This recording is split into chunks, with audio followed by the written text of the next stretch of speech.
செல்வம் தந்திடும் அடியார்படு துயராயிரவெல்லாம் நிலம் தரம் செய்யும் நீர் விஷம் தரும் அருளோடு பெருநிலமளிக்கும்.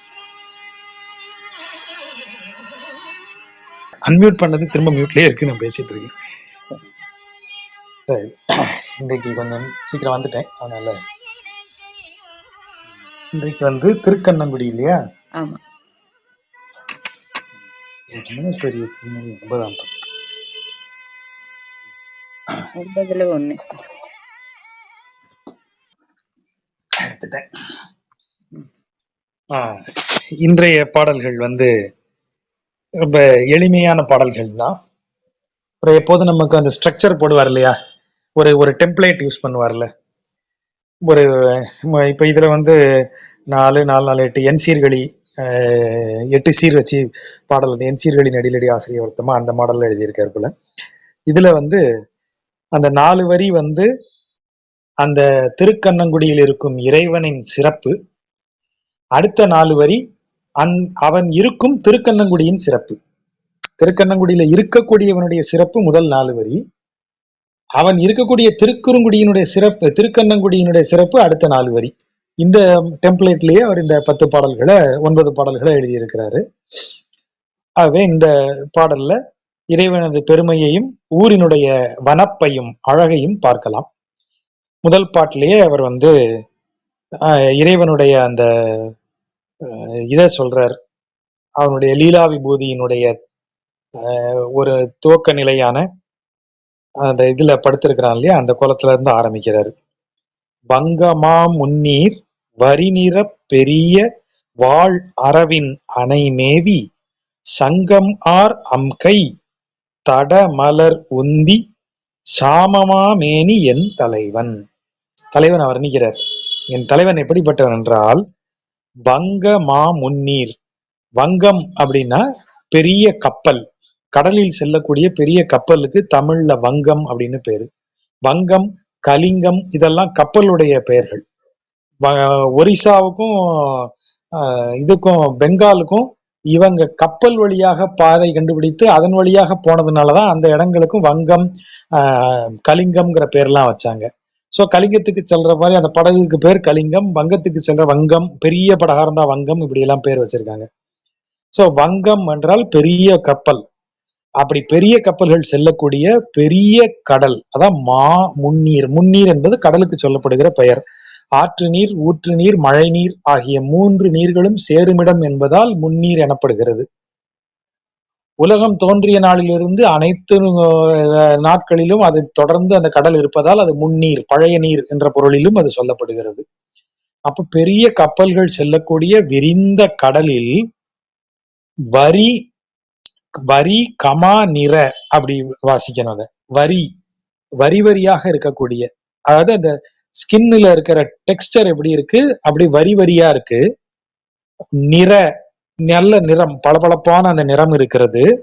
பெரிய பிரம்மாண்டமா இருக்கு. எது? வாள் அரவு, ஒளி வீசும் பாம்பு. அரவுனா பாம்பு. வரி வரியா இருக்கக்கூடிய நல்ல நிறமுடைய பெரிய உருவத்தில் இருக்கக்கூடிய நல்ல பளபளன்னு மின்னக்கூடிய ஒரு பாம்பு. அதை அணை, அத அணைனா படுக்கை, இந்த இடத்துல அழகா வந்து ஒரு படுக்கை ஆக்கி அதன் மேல் இருக்கிறான். மேவி அதன் மேல் இருக்கக்கூடிய தலைவன். அவன் எப்படி இருக்கான்? அழகிய கையில, கை, கைனா அழகிய கைன்னு பொருள், உள்ளங்கைன்னு ஒரு பொருள், 2 பொருள் உண்டு. இப்ப அழகிய கையில சங்கத்தை பிடிச்சிருக்கான். பாஞ்சஜன்யமாகிய சங்கு கொண்டிருக்கிறான். சங்கம் ஆர் கை, அழகிய கையில் சங்கு ஏந்தி அவனுடைய இத பாத்தீங்கன்னா அப்ப என்ன அர்த்தம்? இது சைடு போஸ் தான். சைடு போஸா பாக்குறாரு. பார்த்தா பாம்பு மேல ஐயா படுத்திருக்காரு. ஒரு கை தான் தெரியுது, அந்த ஒரு கையில சங்கு வச்சிருக்காரு. அவருடைய தடம், தடம்னா தொப்புள் கொடி, தொப்புள்னு அர்த்தம். தொப்புள்ல இருந்து உந்தி, தட மலர், சாரி உந்தினா தொப்புள், தட மலர், பெரிய மலர்.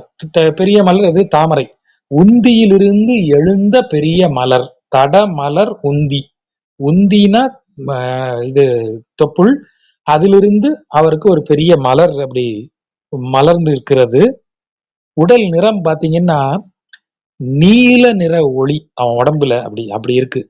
சியாம அப்படின்னா இந்த கருமை நிறமும் நீல நிறமும் அப்படி கலந்த ஒரு கலர், கருநீலம் அப்படின்னு வச்சுக்கோங்க. அதுதான் சியாம அப்படின்னு வடமொழியில சொல்லக்கூடிய நிறம். இப்ப சியாமளா அப்படின்னு சொல்லி தேவிக்கு பேர், தேவியினுடைய ஒரு வடிவத்திற்கு சியாமளான்னு பேரு.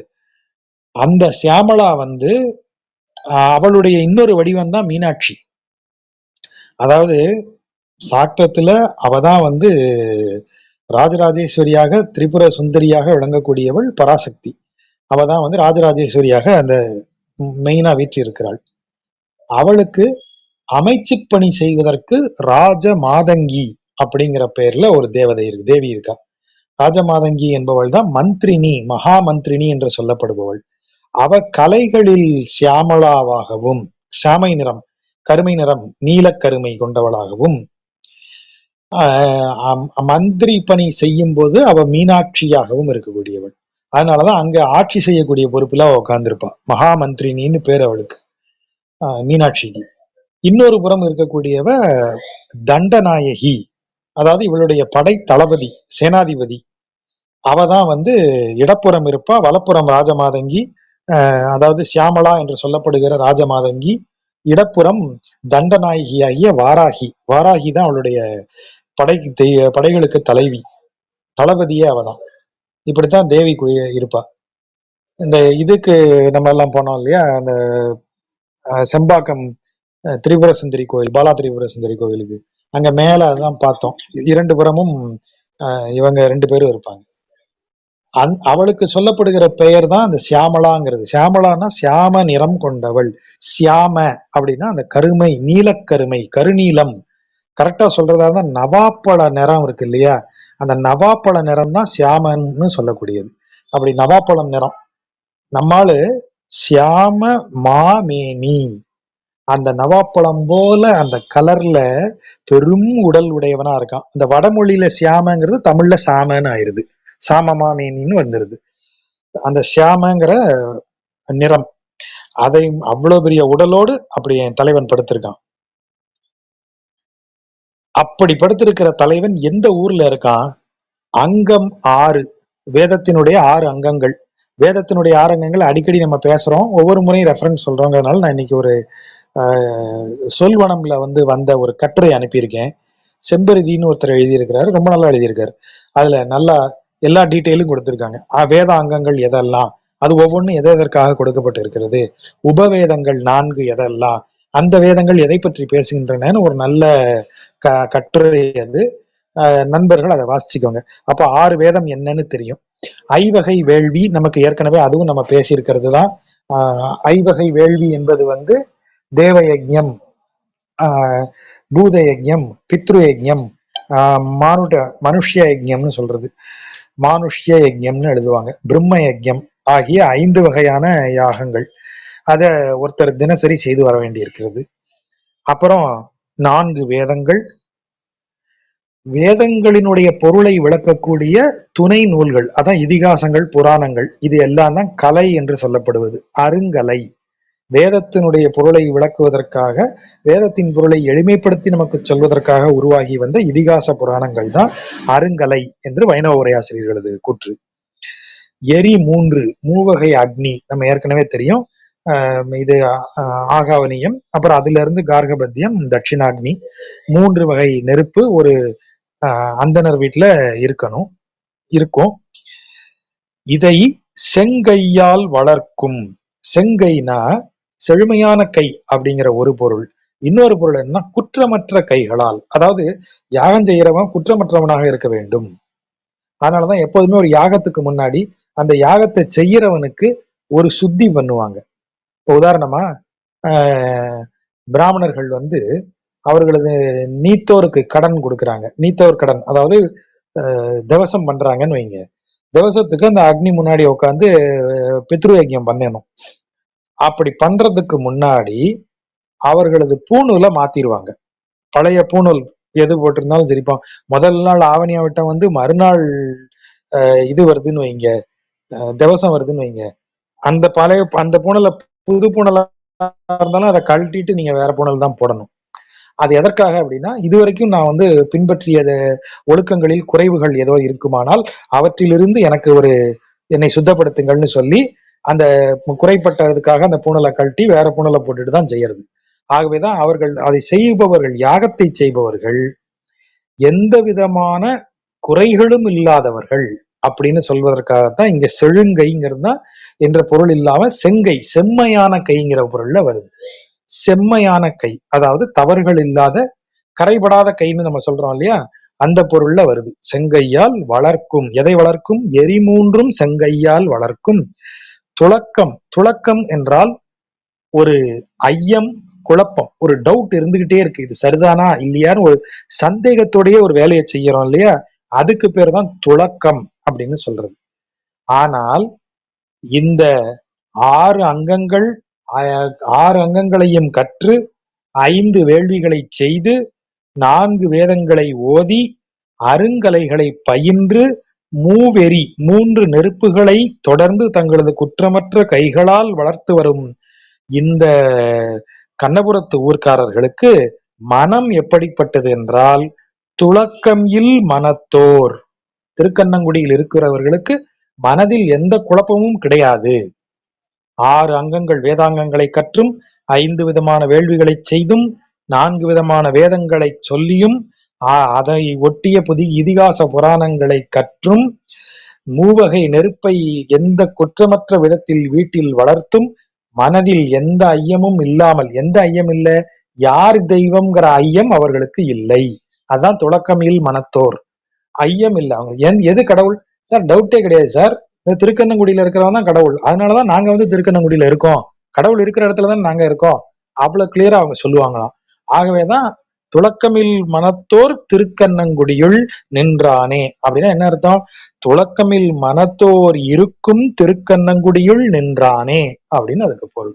அந்த திருக்கண்ணங்குடின்ற தெய்வம் தான் வங்கமா முன்னீர் வரிநிற பெரியவாள் அரவின் அணைமேவி சங்கமார் அம்கை தடமலருந்தி சாமமா மேனி என் தலைவன் அப்படின்னு அந்த தலைவனை வர்ணிக்கிறார். கவளமா கதத்த கரி உய்ய பொய்கை கராம் கொளக் கலங்கி உள் நினைந்து துவள மேல் வந்து தோன்றி வன்முதலை துணிபட சுடுபடை துறந்தோன் குவளை நீள் முளரி குமுதம் ஒன்கழு நீர் கொய்மலர் நெய்தல் ஒன்களனி திவழும் மாளிகை சூழ் செழுமணி புரிசை திருக்கண்ணங்குடியுள் நின்றானே. கவளமா மரி, அதாவது கவளமா கதத்த கரி பொய்கை கராம் கொளக் கலங்கி உள் நினைந்து துவள மேல் வந்து தோன்றி உய்ய வன்முதலை துணிபட சுடுபடை துறந்தோன். அப்படி வாசிக்கணும். கவளம், கவளம்னா என்ன? பெரிய யானை சாப்பிடக்கூடிய உணவுக்குத்தான் கபாலம்னு பேரு. இப்ப சொல்லும்போது கவளம்னு சொல்ல மாட்டாங்க, கபாலம்னு சொல்லுவாங்க. அது நீங்க யானைக்கு சாப்பாடு கொடுக்கறத பாத்தீங்கன்னா தெரியும். யானை வந்து ஒரு வாய் சாப்பிடுறதா இருந்தா நம்ம கைய 2 கையாலே அந்த கவளத்தை தூக்க வேண்டி இருக்கும், அவ்வளவு பெருசு உருட்டி வச்சிருப்பாங்க. அதான் கவளம். அவன் பாரு கவளம் கவளமா முழுங்குறானே அப்படின்னு சொன்னா யானைக்கு உருட்டி வச்ச மாதிரி பெருசா உருட்டி உருட்டி முழுங்குறான்னு அர்த்தம். அந்த கவளத்தை உண்ணக்கூடிய மா, பெரிய மா கதம் அப்படின்னா என்ன அர்த்தம்? கதம்னா இந்த இடத்துல மதம்னு அர்த்தம். மா கதத்த கரி, நன்கு பெரிதாக வளர்ந்த மத நீர் சுரக்கக்கூடிய ஆண் அப்படின்னா ஆண் யானை. அப்படிப்பட்ட யானை பொய்கை கராம் கொள கலங்கி, கராம்னா முதலை, தமிழ்ல கராம்க்கு முதலைன்னு பேரு.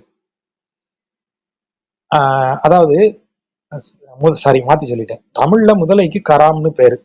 இந்த கராங்கிறதுக்கு ரொம்ப ஆச்சரியமான விஷயம் நான் ஏற்கனவே ஒரு முறை சொல்லியிருக்கேன். சென்னையில முட்டுக்காடுல இருக்கக்கூடிய அந்த இது முதலை பண்ணைக்கு போனீங்க அப்படின்னா, அந்த ரோம்லஸ் விட்டேக்கர் அவர் கிரியேட் பண்ணது, அந்த முதலை பண்ணைக்கு போனீங்கன்னா அங்க வந்து இந்த கரியால் முதலைகள் வச்சிருப்பாங்க.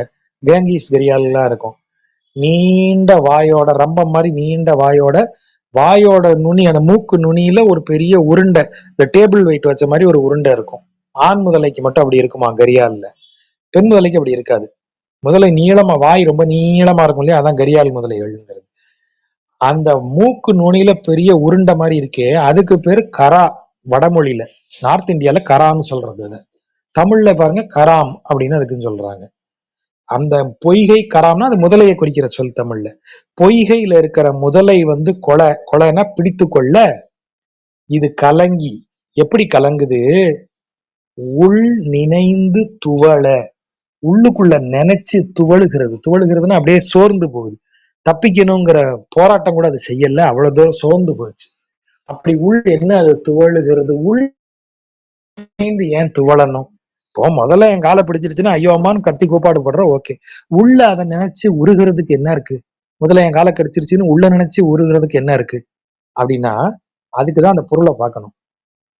உரையாசிரியர் ரொம்ப அழகா அந்த பொருளை சொல்றாரு. எப்படி சொல்றாரு, நான் நிலத்தில் இருக்கும் விலங்கு, நிலத்தில் இருக்கும் நான், நிலத்தில் இருக்க வேண்டியதே இயல்பாக இருக்க, நான் இறங்கக்கூடாத, நான் செல்லக்கூடாத இடமாகிய எனது இடம் அல்லாத இடமாகிய பொய்கைக்குள் நான் இறங்கியதாலன்றோ என் காலை முதலை கவ்வியது அப்படின்னு அதை உள்ள நினைச்சு தோடுகிறதாம். ஏன் வரக்கூடாத இடத்துல வந்து மாட்டிக்கிட்டோமே, நம்ம இந்த இடத்துக்கு வரக்கூடாதே, இது நம்ம இடம் கிடையாதுன்னு அது என்ன செய்து உள்ளுக்குள்ள நினைச்சு குமுறுது. நம்ம ஏற்கனவே பார்த்திருக்கோம், பொய்கை என்பது, அதில் பூத்திருக்கும் மலர்கள் என்பது இந்த புலனின்பங்களால் நிறைந்த உலகத்தை குறிக்கக்கூடியது.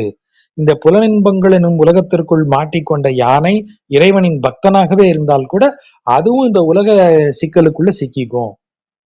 சிக்கிக்கிட்டா முதலை கவ்வும். அதுதான் உள் நினைத்து உள்ள ஆன்மாவினுடைய இயல்பு, இறைவனை வணங்கி உலக இதுக்குள்ள பற்றுக்குள் ஈடுபடாதிருப்பது. ஆனால் இங்க என்ன நடந்தது, இந்த முதல்ல அதுக்குள்ள இறங்கிருச்சு. இறங்கின உடனே அது என்ன யோசிக்குது, ஆஹா இது நான் வரக்கூடிய, இது நம்ம இடம் இல்லையே, நம்ம இடம் நிலம் இல்லையா, என்னிடம், தன்னிடம், தன்னுடைய இடம் இல்லாத பிறரிடமாகிய பொய்கைக்குள்ள இறங்குறதுனாலதானே எனக்கு இந்த துன்பம் வந்தது அப்படின்னு நினைச்சு துவண்டு போய் இறைவனை வணங்கும் போது இறைவன் வரான். எங்க வரான்னு பாருங்க, அந்த வார்த்தையை பாருங்க, மேல் வந்து தோன்றி. காட்சியா பார்த்தா வானத்துல இருந்து தோன்றி இருக்கான், அதான் மேல் வந்து தோன்றி. நுட்பமா யோசிச்சு பாருங்க, அவன் இந்த சிக்கல்களுக்கு எல்லாத்துக்கும் மேல இருக்கிறவன். பொய்கைக்கு உள்ள இருந்து அவன் வரல, பொய்கைக்கு மேல இருக்கான். பொய்கைக்கு மேல யானை பக்கத்துல நிக்கிறான் இல்ல, யானைக்கும் மேல இருக்கான். இந்த உலகியலில் சுழன்று கொண்டிருக்கும் ஆன்மா உலகியலில் சிக்கி கொண்டு இருக்கக்கூடிய ஆன்மாவாக மாறுகிறது. இந்த ஆன்மா சென்று சிக்கும் இடம் இந்த உலக இன்பங்களாக இருக்கின்றன. அப்ப உலக இன்பங்கள், அதில் உழலும் ஆன்மா, இவற்றிற்கெல்லாம் மேலாக வந்து தோன்றக்கூடியவன் இறைவன். மேல் வந்து தோன்றி வன்முதலை துணிபட, துணிபடன துண்டுபடன்னு அர்த்தம். முதலை 2 துண்டாக போகும்படி சுடுபடை, அனல் வீசிக்கொண்டு வரக்கூடிய சக்கரம். அவனுடைய சுதர்சன சக்கரம் வரும்போது அப்படியே நெருப்பு பொறி பறக்க, அப்படியே அந்த அந்த சுழற்சியின் வேகத்தால தீப்பொறி பறக்க நெருப்பு மாதிரி வருதான். அதான் சுடுபடை அப்படிங்கிறாரு. சுடுபடை துறந்தோன்னு விட்டான், சுடுபடைய விட்டான். முதல்ல என்ன ஆயிடுச்சு, துணிபட, 2 துண்டுபட அதனுடைய படையை விடுத்தான். அப்படிப்பட்ட தெய்வம் எங்க இருக்கான், குவளை, குவளைனா கருங்குவளை மலர், நீள் முளரி, முளரிங்கிறது தாமரையினுடைய பெயர், முளரின்னா தாமரைக்கு இன்னொரு பெயர். நீள் முளரி, நன்கு நீண்ட காம்புகளை உடைய. அப்படின்னா என்ன அர்த்தம், காம்பு எவ்வளவு நீள காம்புனா தண்ணீர் அவ்வளவு இருக்குன்னு அர்த்தம்.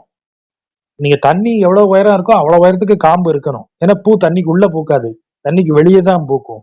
அப்போ காம்பு அவ்வளவு நீளம் இருக்கணும். அப்ப நீள் முளரி, நீண்ட காம்பை கொண்ட தாமரை, அப்போ தண்ணி நிறைய இருக்குன்னு அர்த்தம், நீரின் செழிப்பு. குவளை, நீள் முளரி, குமுதம், குமுதம்னா ஆம்பல் மலர், ஒன் கழுநீர், ஒன்னுனா ஒளி வீசும் அழகிய அப்படிங்கிற பொருள், செங்கழு நீர் பூக்கள், அதான் ஒன் கழுநீர், ஒளி வீசும் அழகுடைய செங்கழு நீர் பூக்கள். கொய் மலர் நெய்தல், அதாவது நெய்தல் மலர்கள். கொய் மலர்னா அது நெய்தல் மலர் கொத்து கொத்தா பூக்கும், அதனால அது கொய் மலர்னு அவர் சொல்றாரு. கொத்து மலர் தான் கொய் மலர். கொய்மலர் நெய்தல்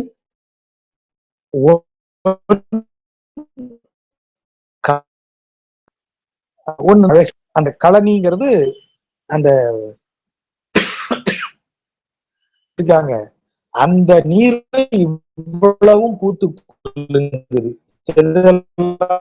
குவளை, முளரி, குமுதம், செங்கழு நீர், நெய்தல், இதெல்லாம் வந்து பூத்து குலுங்கக்கூடிய கழனி. கழனி, அழகிய அந்த கழனி திவழும். திவழும்னா என்ன ஆகும்? ஒளிரும். அப்படி இந்த பக்கம் வயல்களெல்லாம் இப்படி பூத்து குலுங்கி அப்படி வயல் நிறைந்து கிடக்கிறது. இந்த பக்கம் திரும்பி பாத்தீங்கன்னா திவழும் மாளிகை. திகழும்ங்கிறது தான் திவழும்னு வருது, அப்படி வச்சுக்கோங்க. ஒளிரும், நல்ல ஒளி வீசக்கூடிய மாளிகை சூழ் செழு மணி புரிசை. புரிசைனா மதில் அப்படின்னு அர்த்தம். அத இந்த பக்கம் பார்த்தா வயல் கழனிகள் தெரியுது. வயல் கழனியில பூரா பூக்கள் இப்படி பூத்து குலுங்கிட்டு இருக்கு. நீர் பூக்கள், அவ்வளவு செழிப்பு, நீரின் செழிப்பு. இப்படி இந்த பக்கம் திரும்பி பார்த்தா அப்படியே பளபளன்னு ஒளி வீசி கொண்டு இருக்கிற மாளிகைகள் எல்லாம் இருக்கின்றன. அதை சுற்றிலும் புரிசை, அதாவது மதில் சூழல் சூழ்ந்து இருக்கிறது. அப்படிப்பட்ட அழகுடைய திருக்கண்ணங்குடியில் நின்றானே. திருக்கண்ணங்குடியில் நின்ற தெய்வம் தான் கவளமா கதத்த கரிவுய்ய பொய்கை கராங்குள கலங்கி உள் நினைந்து துவள மே. ஓகே. வாதை வந்து அடர. வாதை என்பது துன்பத்தை குறிக்கக்கூடிய சொல். தமிழ்ல, பைபிள்ல நீங்க அந்த வார்த்தை நிறைய பயன்படுத்தப்படுவதை பார்க்கலாம். வாதை உன் கூடாரத்தை அணுகாது அப்படின்னு வேர்டு எல்லாம் எழுதி போட்டிருப்பாங்க. வாதை என்றால் துன்பம். இங்க அவர் என்ன சொல்றாரு? பிரளய காலத்தை குறிப்பதற்காக அந்த வார்த்தையை சொல்றாரு. அடர அப்படின்னா எங்கும் நிறைந்து இருக்கிற, படர்ந்து, அடர்ந்துன்னா அப்படியே ஃபுல்லா இருக்கிற. பிரளய காலத்துல அனைத்து இடங்களிலும் துன்பம் வந்து மூடிடும். என்ன ஆகும்? வானமும் நிலனும் மலைகளும் அலைகடல் குளிப்ப. வானம், ஆகாசமும் நிலமும் உயர்ந்து நிற்கிற மலைகளும் எல்லாமே கடலுக்குள்ள போயிடும். வானம் மலைகளே கடலுக்குள்ள போயிடும், நிலம் மட்டும் எப்படி தப்பிக்கும்? வானமும் நிலமும் ஆகாயமும் எதுக்குள்ள போயிருமா? அலைகடல் குளிப்ப. குளிப்பன முங்கிறது. அலைகடலுக்குள்ள குளிக்குமா, அப்படி முங்கிருமா. அந்த நேரத்துல அந்த பிரளய நீரின் மீது, எந்த பிரளய நீர்? இந்த உலகத்தில் இருக்கக்கூடிய மலைகள், நிலம், ஆகாயம் அனைத்தையும் மூழ்கடித்து கொண்டு உயர்ந்து நிற்கக்கூடிய அந்த பிரளய நீரின் மீது கடல் குளிப்ப மீது கொண்டு உகழும் மீன் உருவாகி. அவ்வளவு பெரிய இடத்துல இவ்வளவு பிரம்மாண்டமான மீனாக அவர் மாறி என்ன செய்கிறார்? உகழும் மீன் உரு. உகழும்னா அப்படியே அந்த இடத்த கொண்டு உகழும். அது ஏன் இடம் அப்படின்னு சொல்லி ஒரு பயங்கர குஷியோட அந்த இடத்த அப்படி சுத்திக்கிட்டு வரக்கூடிய பெரிய மீன் உரு. அப்படி ஆகி விரிபுனல், இந்த விரிந்த நீரில் இந்த மேல இருக்கக்கூடிய வானம், நிலம், மலைகள் எல்லாம் அடங்கிய உலகை வரி அகட்டு ஒளித்தோன். வரி, அந்த மீனினுடைய உடம்புல செதில்கள்லாம் வரி வரியா இருக்கு இல்லையா? ஆகவே அது வரி என்று சொல்லப்படுகிறது. அப்படி வரி வரியா இருக்கக்கூடிய வயிற்றுக்குள்ள, அதனுடைய வயிற்றுக்குள்ள கொண்டு அடக்கி வச்சுக்கிறாராம்.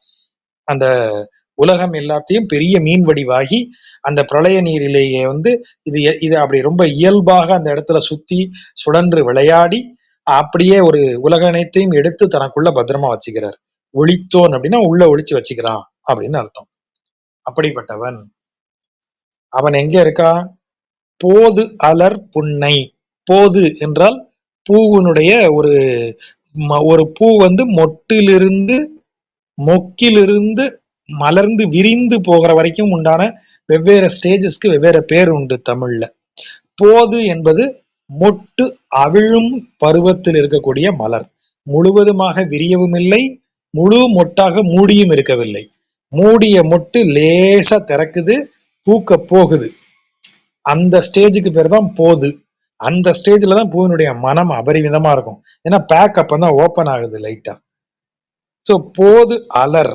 அலர்னா மலர்தல். அப்படி போது ஸ்டேஜ்ல மலர்ந்து கொண்டிருக்கக்கூடிய புன்னை, மல்லிகை, மௌவல். மௌவல்னா முல்லைன்னு அர்த்தம். மௌவல், புது விரை மது மலர்.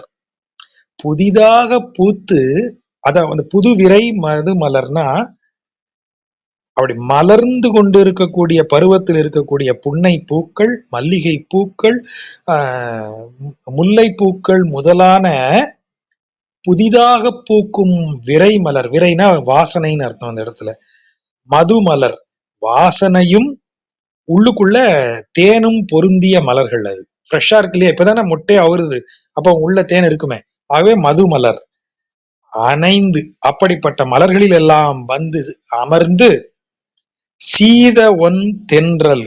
சீத அப்படின்னா குளிர்ந்தன்னு அர்த்தம். சீதளம் அப்படின்னு தமிழ்ல சொல்றோம், சீதளம். சீதளம் என்றால் குளிர்ச்சின்னு அர்த்தம். ஆக இந்த சீத தென்றல், குளிர்ந்த தென்றல் காற்று. அதே நேரம் குளிர்ந்த தென்றல் காற்று நடுங்கும் குளிரா இல்ல, அப்படி நம்ம அனுபவிக்கக்கூடிய அழகிய குளிர். ஆகவேதான் சீத ஒன் தென்றல் அப்படின்னு போடுறாரு. சீத குளிராதான் இருக்கு, ரொம்ப நடுங்கிற குளிர் ஐயா இல்ல சார், ஒன் அப்படியே ஒன் இது ஒன்னுனா என்ஜாய் பண்ணக்கூடிய ஒரு குளுமை. அப்படிப்பட்ட தென்றல் திசைதொறும் கமழும். அப்படி குளிர்ந்த நமக்கு நமக்கு இன்பம் அளிக்கக்கூடிய அளவிற்கு குளிரேறிய காற்று, தென்றல் காற்று இந்த விரை மலரினுடைய வாசனைகளில் எல்லாம் அப்படி நிரம்பி அப்படியே ஊர் பூரம் பரவுது. திசைதொறும் கமழும், அந்த ஊர் பூரம் அந்த மனம் அப்படியே கமகமன்னு இருக்குமா. அப்படிப்பட்ட திருக்கண்ணங்குடியுள் நின்றானே அப்படின்னு அவனை சொல்றான். வென்றி சேர் திண்மை விலங்கல் மாமேனி வெள் எயிற்று, வெள் எயிறு கமா அப்படி போட்டுக்கணும், ஒள் எரி தருகன் பன்றியாய். வராக அவதாரத்தை எப்படி வர்ணிக்கிறாரு பார்த்தா எப்படி தெரியுது சார்? சார் ஆளே பயங்கர பைல்வானா இருக்காரு சார், பார்த்தா ஒரு கையாலே 10 பேரை தூக்கி வீசிடுவா மாதிரி இருக்கு சார், அப்படி சொல்றோம் இல்லையா, ஆளை பார்த்து சொல்றது அத மாதிரி இருக்கான். யாரையும் ஜெயிச்சிருவான், அவனை எவனும் ஜெயிக்க முடியாத மாதிரி தெரியுது சார். வராக அவதாரம் பாக்குறாரு இவரு, எப்படி தெரியுது? வென்றி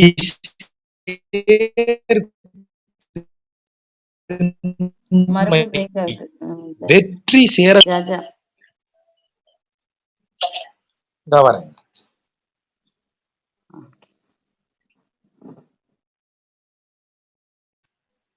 இப்ப கிளியரா இருக்கா?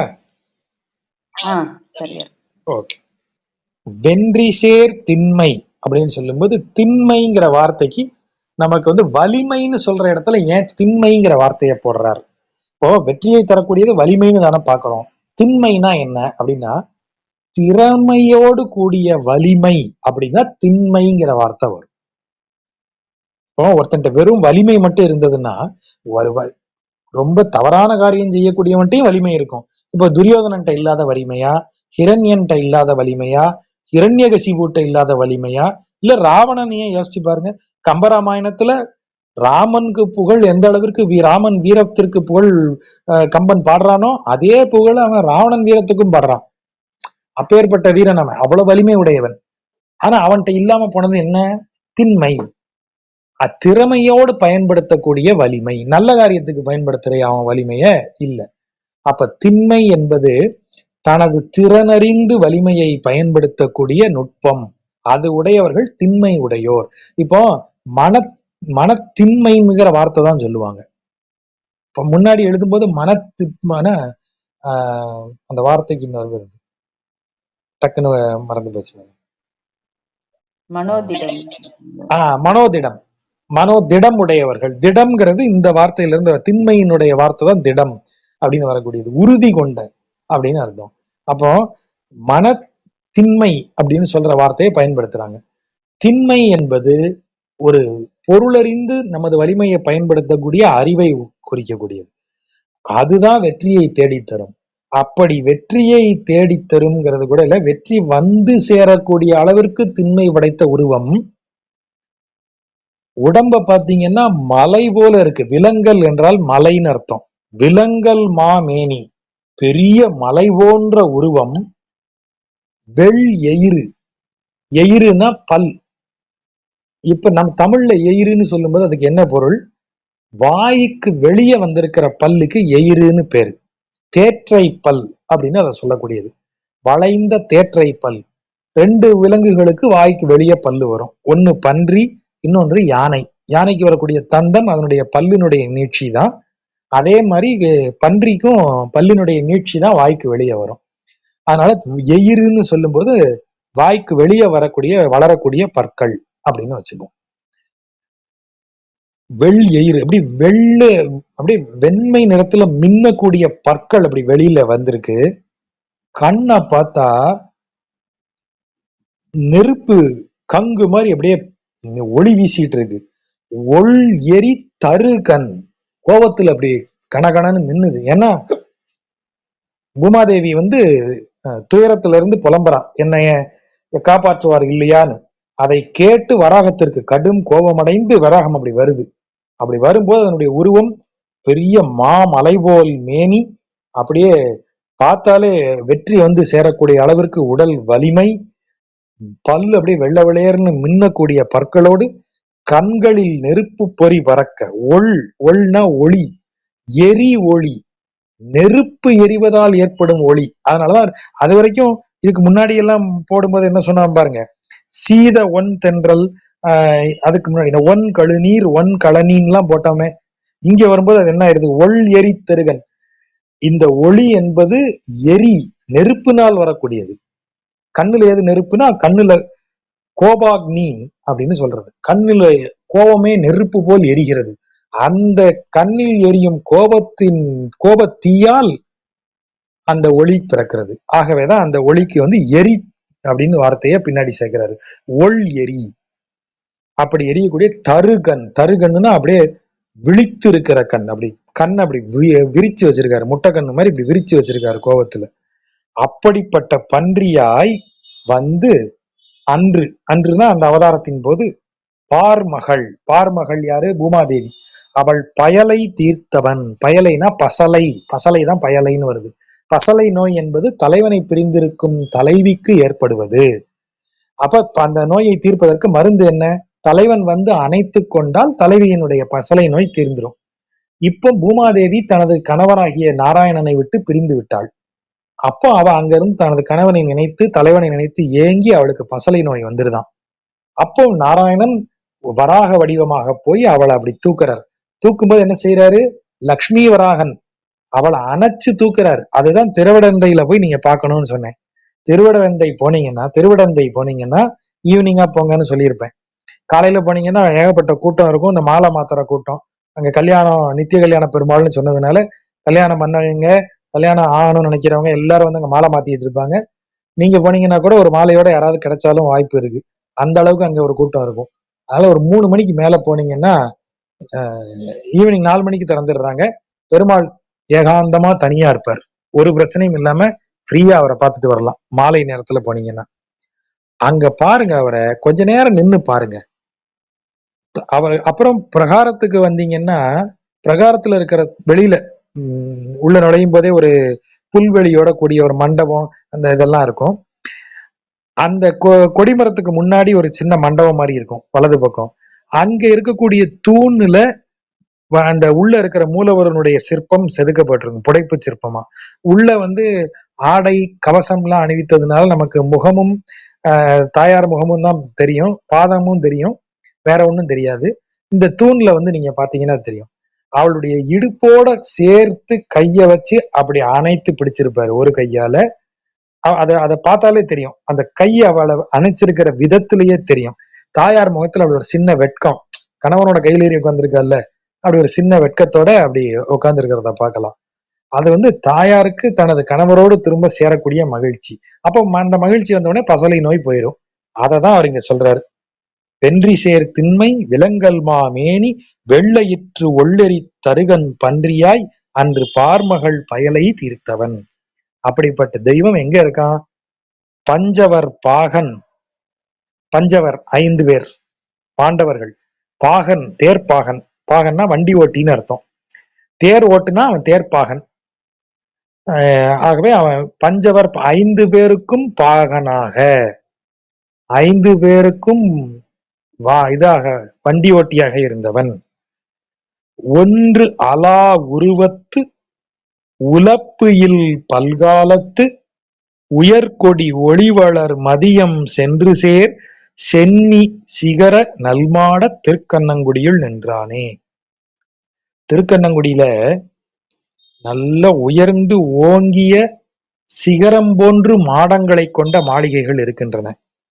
சென்னி என்றால் ஓங்கிய, சிகர அப்படின்னா மேல இருக்கக்கூடிய வீட்டுக்கு மேல இருக்கக்கூடிய அந்த அலங்காரமான கூம்பு, அது எங்க வரைக்கும் போகுது?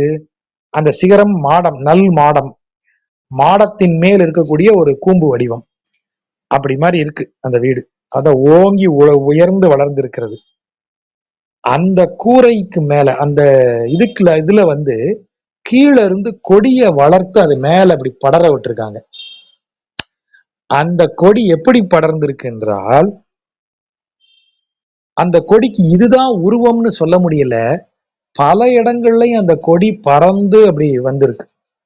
இதுதான் கொடி, இந்த பாருங்க கீழே இருந்து ஆரம்பிச்சு ஒரு நேர் கோடா அப்படி போகுது பாருங்கன்னு சொல்ல முடியல. அந்த கொடியை பல விதங்களையும் கிளை பரப்பி வெவ்வேறு வகையாக விரிஞ்சி விரிஞ்சி இதுதான் மெயினான்னு சந்தேகப்படுற அளவுக்கு கொடி வளர்ந்திருக்கான். அதனாலதான் ஒன்று அலா உருவத்து அப்படின்னு அந்த வார்த்தையை சொல்றாரு. ஒரே ஒற்றை கொடியா அதை காண்பிக்க முடியல, அப்படி பறந்து விரிந்து வளர்ந்திருக்கு.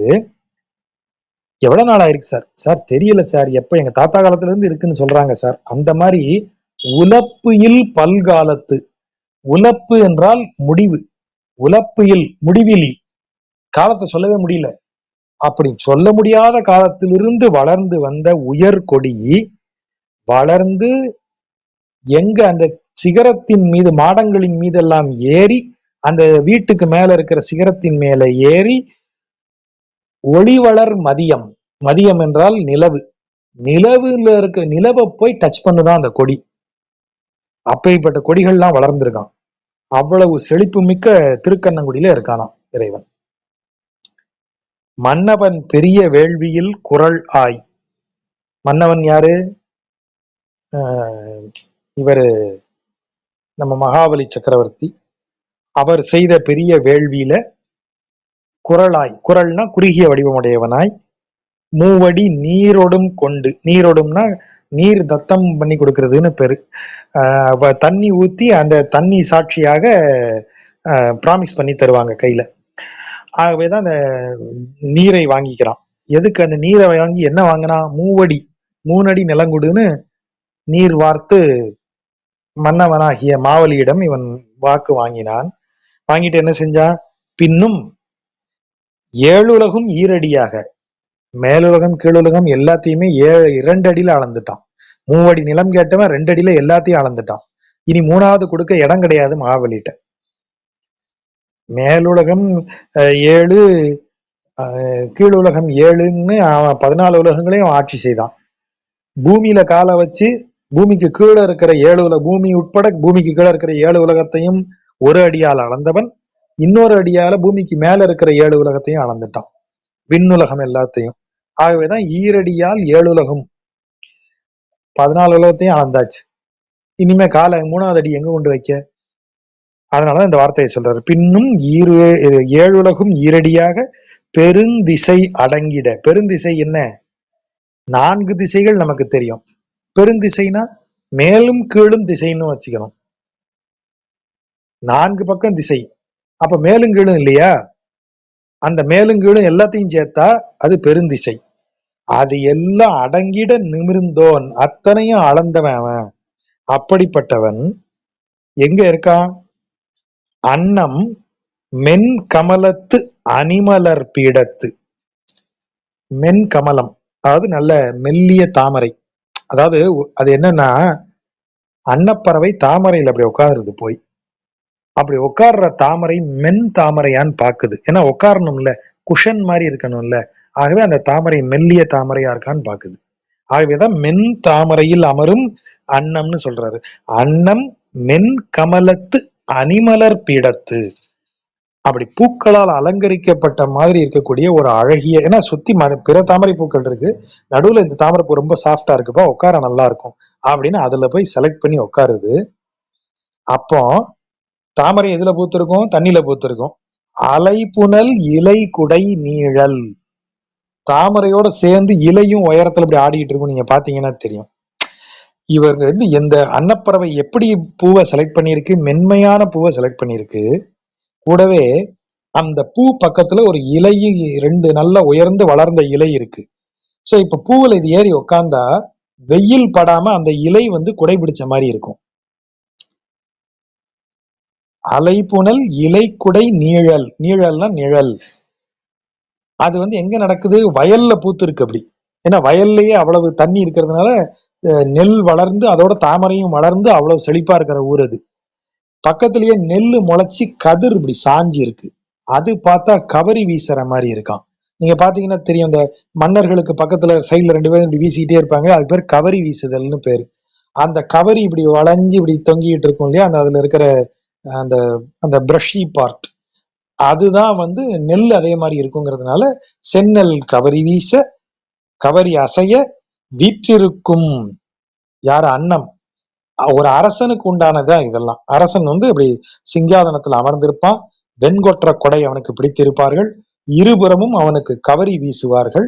அப்படி ஒரு அரசன் அரசவையில வீற்று இருக்கிற மாதிரி அன்னப்பறவை அந்த தாமரை குளத்துல அந்த அழகிய மென்மையான தாமரையில் அமர்ந்து அந்த தாமரையின் இலையே அதற்கு கொடையாக பிடித்து அங்க பக்கத்துல விளைந்த நெல் அதற்கு கவரி வீசுவது மாதிரி அசைய அன்னம் அப்படி ஒரு அரசனை போல் வீற்று இருக்கக்கூடிய செழிப்பு மிக்க திருக்கண்ணபுரத்தில் என் இறைவன் இருக்கிறான். மழுவினால் அவனி அரசை, மழு அவனுடைய ஆயுதம் பரசுராமன், அவனுடைய மழுவாகிய ஆயுதத்தால் அவனினா உலகம், இந்த உலகத்தின் அரசை எல்லாம் மூவெழு கால், கால்னா நம்ம ஏற்கனவே பார்த்தோம், கால்ங்கிறது நான் எதுல நிக்கிறேங்கிறது தான். எனக்கு அடுத்து வரக்கூடியவங்க, கால்னா என்னை நிறுத்தக்கூடியது. எங்க அப்பா எப்பேற்பட்ட ஆள் தெரியுமான்னு சொல்லணும்னா எனக்கு ஒரு பையன் வரணும். எங்க தாத்தா யார் தெரியுமா அப்படின்னு என்னை நிறுத்தணும்னா எனக்கு ஒரு பேரன் வரணும். ஆகவேதான் கால் என்பது அடுத்து வரக்கூடிய பரம்பரைன்னு சொல்லக்கூடியது. எனக்கு அடுத்து வரக்கூடியது என் கால். மூவெழு கால், 3 7 21 தலைமுறை மணிமுடி பொடிபடுத்தி, படுத்தி தான் படுத்துன்னு வருது. 3 தலைமுறைகளுக்கு இந்த பூமியில் இருக்கும் அரசை, அவனி அரசை 3 7 21 தலைமுறைகளுக்கு அவர்களது மணிமுடியை, அவர்களது கிரீடம் அரசை பொடி செய்து, எதை வச்சு செஞ்ச, மழுவினால், தனது கோடாலியால் 21 தலைமுறை ஆட்களை கொன்று குவிச்சிருக்கான். அவங்கள மன்னர்கள் தலையில கிரீடத்தை வச்சிங்க, கிரீடத்தோட சேர்த்து வெட்டிடுவேன்றான். அப்படிதான் செஞ்சான், 21 தலைமுறை அழிச்சான். அழித்து அவர்களது நெருப்பின், அவர்களது இது ரத்தத்தினால் வந்த எல்லாத்தையும், அவங்கள்ட்ட இருந்து வந்த ரத்தத்தால் ஒரு குளம் கட்டுறான். அந்த குளத்தினுள் குளித்து தனது தகப்பனுக்கு செய்ய வேண்டிய காரியங்களை செய்தான் பரசுராமன் அப்படின்னு வைதீகம். இன்னும் அந்த குளம் இருக்கு, குருட்சேத்திரம் பக்கத்துல இருக்குன்னு நினைக்கிறேன் அந்த குளம். நாங்க போனோம், அங்க இன்னைக்கு அந்த கர்மா செய்வாங்க. அந்த குளம் பெரிய குளம், அது பேர் மறந்து போயிட்டேன். குருட்சேத்திரத்துல அந்த குளம் இருக்கு, அது பரசுராமன் இந்த மாதிரி செய்த குளம்னு அதுக்கு ஒரு நம்பிக்கை உண்டு. அதுதான் இந்த இடத்துல சொல்லப்பட்டிருக்கு. மழுவினால் அவனி அரசை மூவெழுகால் மணிமுடி பொடிபடுத்து உதிர குழுவு, குழுவுன்னா சேர்த்து, உதிரத்தை சேர்த்து வார் புனலுள் குளித்து, ரத்தத்தால் சேகரிக்கப்பட்ட ரத்தத்தால் நிரம்பிய புனல், அதான் வார் என்றால் நிரம்பிய, உதிர குழுவு வார் புனல், ரத்தத்தால் நிரம்பிய குளத்தில் குளித்து வெம் கோபம் தவிர்ந்தவன், கடும் கோபத்தை நிறைவேற்றி கொண்டவன், ரத்தத்தில் குளித்து தனது கோபத்தை தணித்துக் கொண்டவன். எங்க இருக்கான், குலைமலி கதலி குழுவும், குழு நல்ல வார்த்தையை பாருங்க, குலைமலி குலைகள் நிரம்பிய கதலி, கதலினா வாழை மரம், குழுவும், வாழை மரம் குழுவா இருக்குன்னு என்ன அர்த்தம், தோப்புன்னு அர்த்தம், குழுவும்னா தோப்புன்னு அர்த்தம். குலைமலி கதலி குழுவும், குலைகள் தள்ளி இருக்கக்கூடிய நன்கு செழித்து வளர்ந்திருக்கிற வாழை தோப்பு, வார் கமுகு, வார்னா நன்கு உயர்ந்தன்னு அர்த்தம், இந்த இடத்துல நன்கு உயர்ந்த பாக்கு மரம், அதான் கமுகு. குறவு, குறாமரங்கள்னு சொல்றது, குறாமரங்கள். நல் பலவும், பலாதான் பலவுன்னு வருது, பலா நல்ல பலா மரங்களும். குளிர்தரு சூதம், சூதம்னா மாமரம்னு அர்த்தம், நன்கு குளிர்ச்சியை தரக்கூடிய மாமரம். மாதவி, மாதவினா நம்ம ஏற்கனவே சொன்னோம், குறுக்கத்தின்னு வைணவ உரையாசிரியர்கள் சொல்லுவாங்க. ஆனா அது முல்லை பந்தலை குறிக்கக்கூடிய சொல். அதுவும் இப்படி எல்லாமாக இதெல்லாம் இருக்கக்கூடிய செழுமையார் பொழில்கள் தழுவும் நல்மாட திருக்கண்ணங்குடி, மாடங்களால் நிரம்பிய பொழில்களால் சூழப்பட்டிருக்கிற, பொழில்னா சோலை, நீர்நிலையோடு கூடிய சோலை. அப்படிப்பட்ட சோலையில என்ன மரங்கள்லாம் இருக்கு? கதலி தோப்பு, வாழைத்தோப்பு இருக்கு, உயர்ந்து நிற்கக்கூடிய பாக்கு மரங்கள் இருக்கின்றன, குறா மரங்கள் நிறைந்திருக்கின்றன, நல்ல பலாமரங்கள் நிறைய சுற்றி இருக்கு, நல்ல குளிர்ச்சியை தரக்கூடிய மாமரங்கள் செழித்து வளர்ந்திருக்கின்றன. இப்படிப்பட்ட சோலைகளால் சூழப்பட்ட மாடங்கள் நிறைந்த திருக்கண்ணபுரத்தில் இந்த 21 தலைமுறைய காலிவன் ஆளு வந்து நிக்கிறான் அப்படின்னு சொல்றாரு. வான் உளார் அவரை, வானத்தில் இருக்கக்கூடியவர்கள் யாரு? வசிக்கக்கூடியவர்கள் தேவர்கள். வான் உளார் அவரை வலிமையால் நலியும், வானுலகத்தில் வசிப்பவர்களாகிய தேவர்களை தனது வலிமையால் நலியச் செய்த, துன்பப்படுத்திய மறிகடல் இலங்கையார் கோனை, ஒலிக்கின்ற கடல் சூழ்ந்த இலங்கைக்கு அரசன் யாரு? ராவணன். அவன் தான் தேவர்களுக்கு துன்பம் விளைவிக்கிறவன். ஆகவேதான் வானுளார் அவரை எதால் துன்பம் விளைத்தான்? தன் வலிமையால் அவர்களை நலியச் செய்தான். வானுளார் அவரை வலிமையால் நலியும் மறிகடல் இலங்கையார் கோனை பானுசேர் சரத்தால், பானுங்கிறது வடமொழி சொல். சூரியனது கதிர் இருக்கு இல்லையா, அந்த ஒளிக்கு பானுன்னு பேரு. சூரியனது ஒளிக்கதிருக்கு பானு அப்படின்னு பேரு. சூரிய கதிர்கள் வந்துற மாதிரி ஒளி வீசிக்கொண்டு வரக்கூடிய சரத்தால், தன்னுடைய அம்பால், பானுசேர் சரத்தால், சூரியனை போல ஒளி வீசிக்கொண்டு வரக்கூடிய தனது அன்பினால் இலங்கையார் கோனை வந்து என்ன செய்தான்? அவனுடைய பருமுடி உதிர, பருமுடினா நல்ல கனத்த தலைன்னு அர்த்தம். அப்படின்னா என்ன அர்த்தம்? அவ்வளவு வலிமை மிக்கவன் அர்த்தம். கனத்த தலைனா மண்டவீங்கினவங்கிற அர்த்தம் இல்லை, அவ்வளவு இது உடையவன், சிறப்புடையவன் அவன். பருமுடி உதிர, அவன் தலைகளெல்லாம் உதிர்ந்து விழும்படியாக. எப்படி உதிர்ந்து விழுந்துச்சு சார்? பனம் மரத்துல இருந்து பனம்பழம் விழுறத பார்த்திருக்கீங்களா? அப்படி டப்புன்னு ஒரு அதை விட்டுரும், அப்படி பனைமரம் அப்படி விட்டுரும், அப்படியே விழுந்துரும். அப்படி பனங்கனி போல் பருமுடி உதிர. கஷ்டப்பட்டுலாம் அவன் பண்ணல, அம்பு அப்படி விட்டான், தலை அப்படி தட்டுன்னு வந்து விழுந்தது. அவனை பார்த்து அவ்வளவு கஷ்டப்பட்டு அம்பு விட்டு தலையை அறுத்த மாதிரி தெரியலையே. இல்லை சார், அவர் அவ்வளவு பவர்ஃபுல்லான அம்பு விடுவார், அவர் அவ்வளவு வலிமை உடையவர். ஆகவேதான் இந்த வார்த்தை, பானுசேர் சரத்தால் பனங்கனி போல பருமுடி உதிர வில் வளைத்தோன். அவன் வில்ல வளைச்சு அம்ப விடுறான், அது அப்படியே சூரிய கதிர் மாதிரி பாயுது. பனைமரத்துல இருக்கிற பனங்கனி எப்படி தன்னால கீழே விழுதோ அத மாதிரி இந்த சரம் போன வேகத்துல அவன் தலை பருமுடி, வேறு எவராலும் வெல்லப்பட முடியாத அந்த கனத்த தலை அப்படியே துண்டுபட்டு கீழே விழுந்தது. கான் உலாம் மயிலின் கணங்கள் நின்று ஆட, கான் அந்த காட்டில் உலவிருக்கக்கூடிய கணங்கள் அப்படின்னா கூட்டம்னு அர்த்தம், மயில் கூட்டம். மயில் கூட்டங்கள் என்ன செய்யுது? நின்று ஆடுகிறது. ஏன் நின்று ஆடுது? எப்ப மயில் ஆடும்? மழை பெய்ய போகுதுன்னா ஆடும். இப்ப என்ன இருக்குது? எங்கேயோ இடி இடிக்குது, அந்த இடி இடிக்கிற சத்தத்தை கேட்டவொடனே இது ஆடுது. அதுக்கு இவர் என்ன சொல்றாரு? கான் உலா மயிலின் கணங்கள் நின்று ஆட, கனமுகில் முரசம் நின்று அதிர. முகில் முரசம், முகில்னா மேகம், மேகமே முரசாக ஒலிக்கிறது. கனமேகம் அப்படின்னா கருமை நிற மேகம்னு அர்த்தம். கனத்த மேகம், கருமை நிற மேகம், அதாவது மழை மேகம். கருமேகம் சூழ்கிறது, இடி இடிக்கிறது, அது ஒரு முரசு சத்தம் போல மயிலுக்கு கேட்கிறது. மயில் உடனடியாக, அந்த மயில் கூட்டங்கள் எல்லாமே தோகையை விரித்து ஆட ஆரம்பிக்கின்றன. இந்த இடியின் ஓசை இதன் நாட்டியத்திற்கு ஏற்ற ட்ரம்ஸ் வாசிக்கிற மாதிரி இருக்கு. அப்ப ஒருத்தர் பாடணுமே, தேன் உலாம் வரிவண்டு, பூக்களில் தேனருந்தி கொண்டு உலவி வரும் வண்டுகள் இன்னிசை முரலும், அது பாட்டை பாடுது. மேகம் இடி இடிக்குது, வண்டுகள் எல்லாம் தேனுண்டு பாடல்களை பாடுகின்றன, மயில் கூட்டங்களெல்லாம் தோகை விரித்து ஆடுகின்றன. அப்பேற்பட்ட செழுமை மிக்க திருக்கண்ணங்குடியில் நின்றானே. அரவநீள் கொடியோன், அரவு என்றால் பாம்பு, பாம்பை தன் கொடியாக உடையவன் துரியோதனன். துரியோதனது கொடியில பாம்பு இருக்கும், அர்ஜுனனுடைய கொடியில அனுமன் குரங்கு இருக்கும். அரவநீள் கொடியோன், நீண்ட கொடியை, பாம்பு வரையப்பட்ட நீண்ட கொடியை உடையவனாகிய துரியோதனன் அவையுள் ஆசனத்தை அஞ்சிடாதே இட, பயப்படாம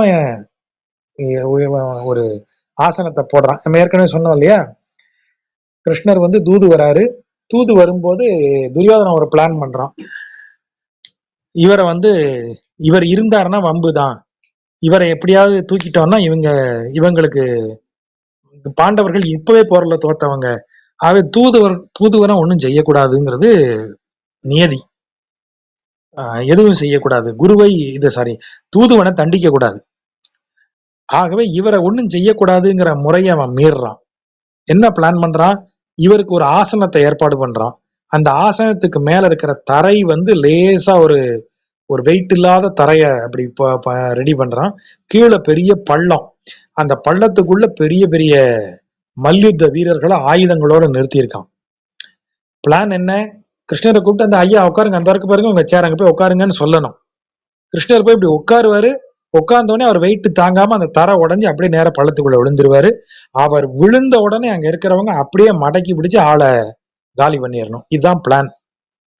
விதுரருக்கு இதுல ஒரு டவுட் இருக்கு, இவன் என்னமோ பிளான் பண்றான்னு விதுரருக்கு தெரியுது. அதனால அவர் கிருஷ்ணன் அதை சொல்ல ரொம்ப முயற்சி பண்றாரு. கிருஷ்ணன் அதெல்லாம் நான் பாத்துக்கிறேன்ட்டு வரான்.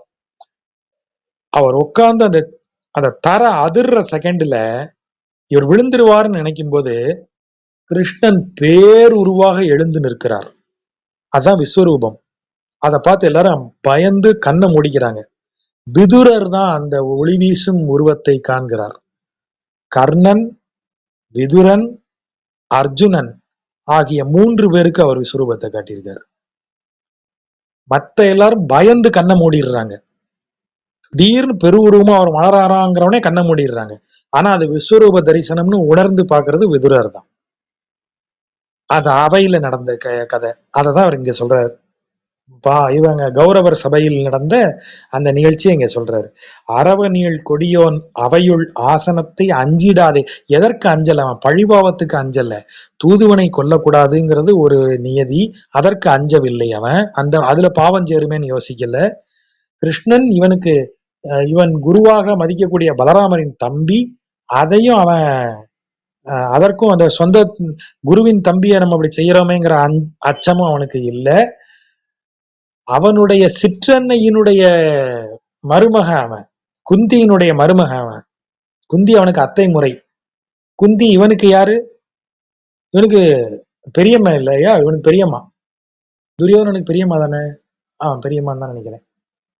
எனக்கு ஏன் இவ்வளவு குழப்பமாகுது, சரி வச்சுப்போம். சிற்றன்னையோ பெரியன்னையோ, அவன் ஒரு அன்னை, பெரிய அன்னை தான். அப்ப இந்த இடத்துல வந்து எல்லா விதங்கள்லையும் அவன் சொந்தக்காரன், உனக்கு குருவுக்கு நெருங்கியவன், உனக்கு தூதுவனாக வந்திருக்கக்கூடியவன், இப்படி எந்த காரணத்திற்கும் அஞ்சாமல் அவனை நீ காலி பண்ண நினைச்ச. அதனாலதான் ஆசனத்தை அஞ்சிடாதே இட, அதற்கு பெரியமா மேனி அண்டம் ஊடுருவ பெருந்திசை அடங்கிட நிமிர்ந்தோன். பெருந்திசை அவனுக்குள்ள அடங்கிருச்சு, மேல் கீழ். இப்போ என் தலைக்கு மேல இருக்கிற பாதை தானே மேல, அப்ப என் தலைக்கு மேல கேப் இருந்தா தானே மேலன்னு சொல்லுவேன். என் காலுக்கு கீழையும் பூமி இருக்கு, அதுக்கு கீழே இடம் இருக்கு, அப்பதான் அது கீழேன்னு அர்த்தம். இவங்க என்ன வார்த்தை போடுறாங்க பாருங்க, எனக்கு லெஃப்ட்ல இடம் இருக்கு சார், ரைட்ல இடம் இருக்கு சார், முன்னாடி இடம் இருக்கு சார், பின்னாடி இடம் இருக்கு சார். லெஃப்ட் ரைட்டு ஃப்ரண்ட் பேக்குன்னு 4 திசை முடிஞ்சது, மேல கீழே இன்னும் 2 டைரக்ஷன், 6 டைரக்ஷன் முடிஞ்சது. இது எல்லாத்துலயும் கேப் இருந்தாதான் நான் அதை சொல்ல முடியும். எனக்கு லெஃப்ட்ல அப்படின்னா எனக்கு லெஃப்ட்ல இடம் இருந்தாதான் சொல்ல முடியும். இங்க என்ன வார்த்தை போடுறது, பெருந்திசை அடங்கிட நிமிர்ந்தோன். எல்லாம் அவனுக்குள்ள அடங்கிருச்சு. எங்க இடம் இருக்கு, எது மேல எது கீழே, தலைக்கு மேல ஏதாவது ஒண்ணு இருந்ததுன்னா எது மேல எது கீழே எப்படி சொல்ல முடியும்? அதுக்கு மேல இடமே இல்லையே, அவ்வளவு தூரத்துக்கு அவன் தலை நிக்குது. கால் கீழே வரைக்கும் போயிருச்சு, எது வரைக்கும் போயிருக்கு தெரியல சார், போயிட்டே இருக்கு. அந்த காலுக்கு கீழே இடம் இருந்தா தானே கீழேன்னு சொல்ல முடியும். அந்த அளவிற்கு திசைகள் எல்லாம் அவனுக்குள்ள அடங்கி விடும்படியாக அவன் வந்து விஸ்வரூபம் எடுத்து விட்டான். அப்படி நிமிர்ந்தோன், அப்பேற்பட்ட தெய்வம் அவன். அவன் எங்க இருக்கான், வரைனா மலை, மலையிலிருந்து வரக்கூடிய மாமணி நவரத்தனங்களும் மரகத திரளும் பச்சை நிற மரகத கற்களும் வைரமும், மலையில இருந்து வைரமும் வருது. வெதிர் உதிர் முத்தும், வெதிர்னா மூங்கில்னு அர்த்தம். முன்னாடி தமிழ் மரபுல, கவிதை மரபுல முத்து வரக்கூடியதுன்னு சொல்லி யானைகிட்ட இருந்து ஒரு முத்து வரும், பாம்புகிட்ட இருந்து ஒரு முத்து வரும், அப்புறம் வந்து நத்தையில இருந்து முத்து வரும், நத்தையின் வயிற்றில் முத்து பிறக்கும்லாம் அந்த பழமொழி அப்படிதான் வருது. அப்புறம் மூங்கில் முற்றி வெடித்தால் அதற்குள்ள இருந்து இது வரும், முத்து வரும் அப்படின்லாம் நம்புறாங்க. அப்படிதான் சொல்லிட்டு இருந்தாங்க. ஆகவேதான் வெதிர் உதிர் முத்தும்னு சொல்றாரு. மூங்கில்கள் உதிர்த்த முத்தும், மலையில மூங்கில் விளைஞ்சிருக்கு, அது விளைஞ்சு உதிர்த்த முத்துக்கள், மலையில இருந்த வைரம், மரகதம், அப்புறம் பிற மணிகள், நவமணிகள், இது எல்லாத்தையும் திரை நீர், திரை கொணர்ந்து உந்தி, திரைனா நீர், அலை, அலை பொருந்திய நீர் கொண்டு வந்து தள்ளி இருக்கு. எங்க? வயல்தோறும் குவிக்கும். ஒவ்வொரு வயல்லையும் நீர் வந்து மலையில் விளையக்கூடிய மணிகளையும், வைரங்களையும், மரகதங்களையும், முத்துக்களையும் கொண்டாந்து கொட்டியிருக்கான். நம்ம ஏற்கனவே சொன்னோம், இதெல்லாம் வந்து மலையில இதெல்லாம் இருந்து கொண்டாந்து இங்க கொட்டாது. இங்க விளைந்த விளைச்சலின் சிறப்பால் மலையில் விளைந்த அனைத்து வளங்களையும் அந்த ஊர்க்காரன் வாங்கி நிறைய அளவுக்கு அந்த வயல் அவனுக்கு செழிப்பா கொடுத்தது அப்படின்னு அதுக்கு பொருள் எடுக்கணும். பண்ணிய பாரம் பார்மகட்கு ஒழிய, பண்ணியனா கம்ப்ளைண்ட் பண்ண, ஏற்கனவே வந்து சொல்லியேன்னு அர்த்தம். பூமாதேவி வந்து புலம்பிட்டு போறா, எப்பா பூமியில கூட்டம் கூடி போச்சு, பாவங்கள் அதிகரித்துருச்சு, என்னால தாங்க முடியலன்னு சொன்ன உடனேதான் இவர் கிருஷ்ணாவதாரம் எடுத்து மகாபாரத யுத்தத்தை நடத்தி மக்கள் தொகையில ஒரு பெரும் பங்கை குறைச்சி அப்படி ஒரு பூமாதேவிக்கு கொஞ்சம் ரிலீஃப் கொடுக்குறாரு. அதுதான் இங்க சொல்றது. பண்ணிய பாரம் நிறைய, அவ ஏற்கனவே வந்து கம்ப்ளைண்ட் பண்ண அந்த அவளுடைய சுமையை பார்மகட்கு, யாருக்கு? பூமி தாய்க்கு, ஒழிய, அந்த சுமை குறைய, பாரத மாபெரும் போரில் மன்னர்கள் மடிய, அவளுக்கு பூமி பாரத்தை குறைப்பதற்காகவே பெரிய பாரத யுத்தத்தை நடத்தி மன்னர்களெல்லாம் மாண்டு போகும்படி தேரை செலுத்திய, எப்படிப்பட்ட தேர்? மணிநெடுந்தின்தேர், மணிகள் பொருந்திய உயர்ந்த வலிமை மிக்க தேர், அதை ஓட்டிய, யாருக்கியா ஓட்டின? மைத்துனருக்கு உய்த்த மாமாயன். அதான் அவனுடைய மாயம். இவன் வேலை என்ன? மக்கள் தொகையை குறைச்சிடணும். அதுக்கு ஒரு போரை உண்டு பண்ணி அதுல பல மக்களை 2 குரூப்பாக ஆக்கி ஒருத்தரை ஒருத்தர் மோதிக்க வச்சு, இவன் நினைச்சா ஒரே நொடியில எல்லாரையும் காலி பண்ணலாம். ஆனா அப்படி செய்யாமல் இப்படி ஒரு கேம் ஆடி எல்லாரையும் அதுக்குள்ள இன்வால்வ் பண்ண வச்சு கடைசியா இவன் நான் கொல்லலாம் மாட்டேன்னு சொல்லும் போது கிருஷ்ணன் நக்கலா சிரிக்கிறான், யோ நீ கொல்லலைன்னா விரல்ல வச்சு அமுக்கி பேனை நசுக்கிற மாதிரி மொத்த உலகத்தையும் நசுக்கிட்டு போயிருவேன் நானு, நீ எதை எல்லாத்தையும் நீ செய்யறேன்னு நினைக்காத, எனக்கு பொழுது போல ஒரு விளையாடி உங்களை வச்சு விளையாடிட்டு இருக்கேன், தெரியுதா, மரியாதையா இறங்கு அப்படின்னு சொல்லி பகவத்கீதையில சொல்றான் அவன். அப்ப அதுதானே கீதையே. அப்ப இறைவன் வந்து அவ்வளவு பெரிய விளையாட்டாக அதை செய்தான். அதனாலதான் மாமாயன்கிற வார்த்தை இங்க வருது. ஒரு மாயம் போல் இந்த காரியங்களை எல்லாம் செய்யறான். எல்லாருக்கும் ஒரு நம்பிக்கை, தான் ஜெயிச்சு ஆழ்ந்துருவோம் என்ற நம்பிக்கை துரியோதனனுக்கு, நான் தான் எல்லாரையும் கொல்லுவேங்கிற நம்பிக்கை தனது வீரத்தின் மீது இவனுக்கு அர்ஜுனனுக்கு, யுதிஷ்டன் நான் தான் தர்மவான் எனக்கு எல்லாம் சரியா நடக்குங்கிற ஒரு நம்பிக்கை அவனுக்கு, ஒவ்வொருத்தனுக்கும் ஒவ்வொரு நம்பிக்கையை கொடுத்து அதை குலைத்து அதை வச்சு விளையாடி இவ்வளத்தையும் செஞ்சுதான் இவன் பூபாரத்தை குறைச்சான். ஆகவேதான் இந்த வார்த்தையை போடுறாரு. எல்லாம் செஞ்சுட்டு கடைசியில போர்ல போய் என்ன செஞ்சா? குதிரை ஓட்டினேன் சாருங்கிறான். அப்ப இவனுக்கு எவ்வளவு நக்கல் இருக்கணும். மணிநெடுந்தின்தேர் மைத்துனருக்கு உய்த்த மாமாயன். இந்த மாமாயன்கிற சொல்லுக்கு எவ்வளவு பொருள் இருக்கு, எவ்வளவு மாயங்களை செய்தவன், பெரும் மாயங்களை செய்தவன். மகாபாரத கேரக்டர் ஒருத்தனுக்கு கூட இவன் மாயம் புரியலையே, சகதேவன் மட்டும்தான் சொல்றான். இந்த போரை நிறுத்த என்ன செய்யணும்? ஒன்னும் செய்ய வேண்டாம், உன்னைய கையையும் காலையும் வாயையும் கட்டி போட்டேன்னு வையே, இந்த போர் நடக்காது அப்படின்னு சகாதேவன் தான் கிருஷ்ணன் சொல்றான். நீ தான் எல்லாத்தையும் செஞ்சுக்கிட்டு இருக்க அப்படின்னு சொல்றான். அதை உணர்ந்தவன் அவன் தான். மீதி அத்தனை பேருமே தங்களால் இந்த போர் நடக்குது, நான் செஞ்ச சபதம்னு திரௌபதி நினைச்சுக்கிறா. வெண்முரசுல அதை ரொம்ப பிரில்லியண்டா ஜெயமோகன் அதை எழுதியிருப்பார். என்னாலதான் எல்லாம் நடக்குது, இமைக்கணம்ல வரும்போது தெரியும். ஒவ்வொருவரும் தன்னால் தான் அந்த போர், தனக்கு அதுல ஒரு குழப்பம்னு நினைக்கும் போது நிஜத்துல அது அவன் செய்த மாயம், அவன் செய்த லீலை. ஆகவேதான் இந்த வார்த்தை உய்த்த மைத்துனருக்கு உய்த்த மாமாயன். அப்படிப்பட்ட மாய தெய்வம் எங்க இருக்கான்? துண்ணுன்னா அடர்ந்தன்னு அர்த்தம். துண்ணு மாதவியும் அடர். அப்படிப்பட்ட மாய தெய்வம் எங்க இருக்கான்? துண்ணுன்னா அடர்ந்தன்னு அர்த்தம். துண்ணு மாதவியும் அடர்ந்த முல்லை பந்தலும் சுரபுனை பொழிலும். சுரபுன்னை அந்த மரம், புன்னை மரம். சுரபுன்னைங்கிறது புன்னை மரத்துல இன்னொரு வகை. சுரபுன்னை பொழில் என்றால் அந்த சோலை, நீர்நிற நிலை உள்ள சோலை.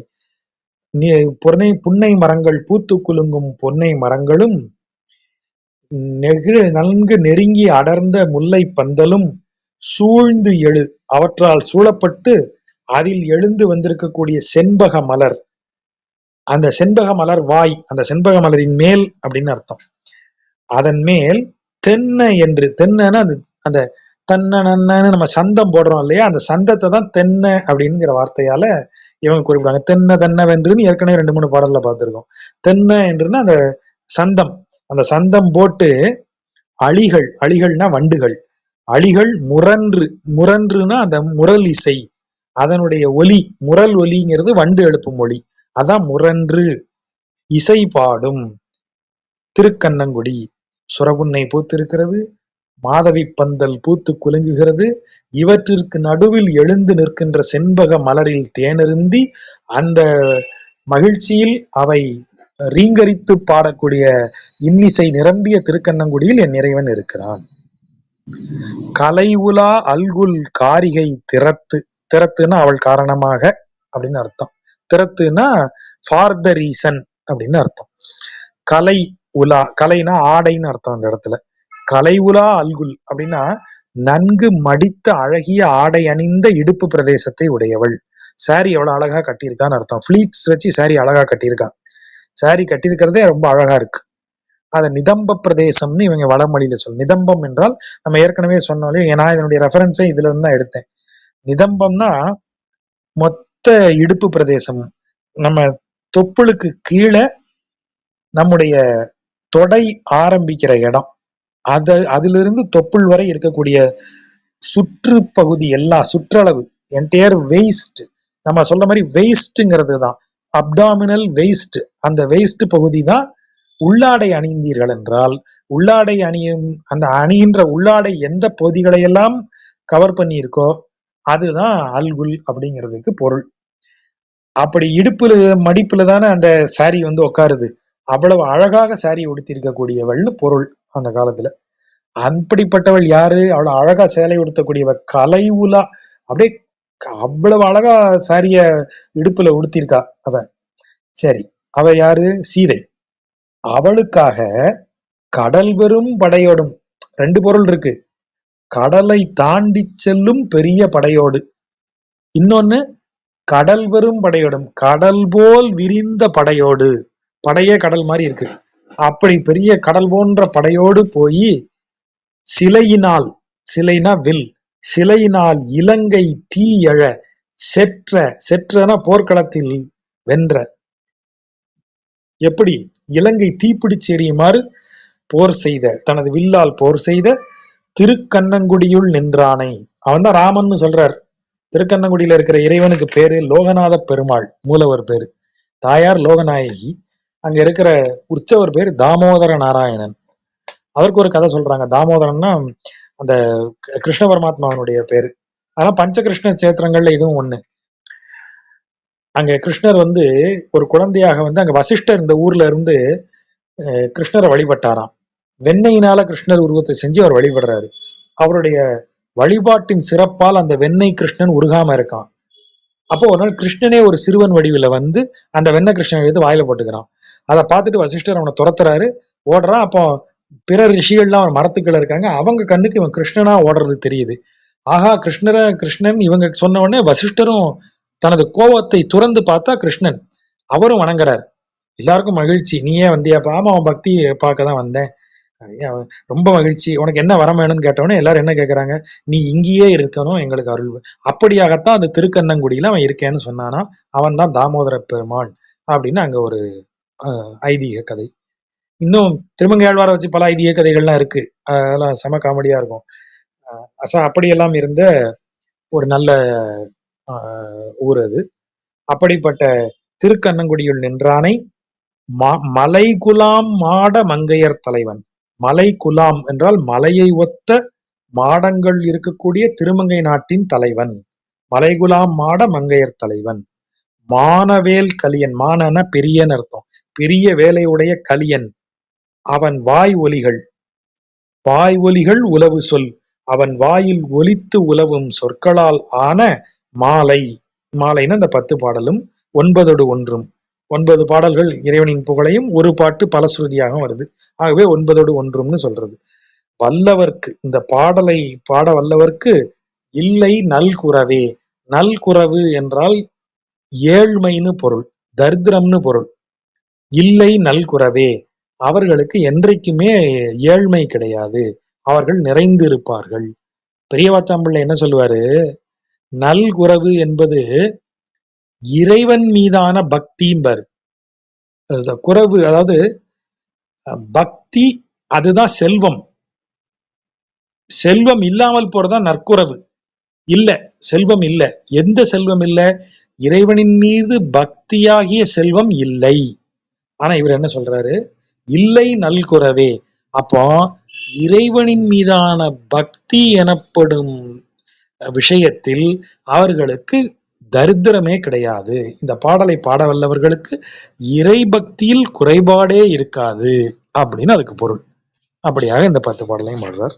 கொஞ்சம் நீளமா போயிடுச்சு. பொறுமையா கேட்ட நண்பர்களுக்கு நன்றி. அருமையான விளக்கங்கள் ஜாஜா. எப்பவும் போலவே மேலதிகமா நிறைய விஷயங்கள் சொன்னீங்க இந்த முறை. நண்பர்களுக்கு இதன் கேள்விகள் அல்லது இதுல இருந்து சொல்லக்கூடிய விஷயங்கள் ஏதாவது இருந்தா சொல்லலாம். கீழே இருக்க நண்பர்கள் வரணும்னா கொஞ்சம் ஹேண்ட் ரைஸ் பண்ணீங்கன்னா மேல ஆட் பண்ணுவேன்.